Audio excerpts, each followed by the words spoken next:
ஆச்சி மசாலா. எந்த சமையலும் ருசி தேடும் ரகசியம். 20 ரூபாய். திரைக்கதை மன்னன் அப்படின்னு அழைக்கப்படுற பாக்கியராஜ் இயக்குனர் இமயம் பாரதி ராஜாவோட சிஷ்யரா திரைப்பயணத்தையே தொடங்கியிருக்காரு. திரைக்கதை, எழுத்தாளர், நடிகர், தயாரிப்பாளர்னு பல்முகம் திறமை கொண்டவர் தான் பாக்கியராஜ்.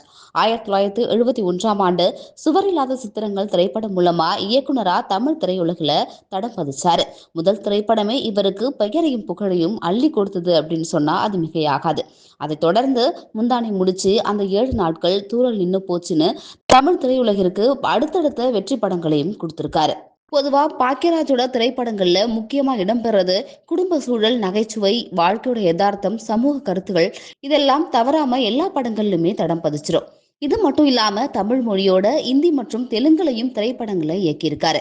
ஒரு கை ஓசை திரைப்படத்துக்கு தமிழ்நாடு அரசோட சிறப்பு விருதையும் இவர் பெற்றிருக்காரு.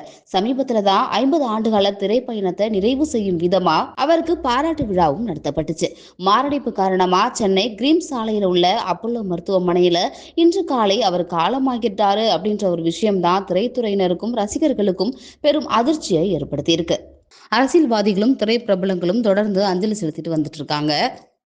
இது தொடர்ந்து இன்னைக்கு சூப்பர் ஸ்டார் ரஜினிகாந்த், நடிகர் பார்த்திபன், நடிகர் ஜீவா, திமுக தலைவர் ஸ்டாலின், நடிகை ராதிகா உள்ளிட்ட பல்வேறு முக்கிய பிரபலங்களும் தொடர்ந்து அஞ்சலி செலுத்திட்டு வந்துட்டு இருக்காங்க.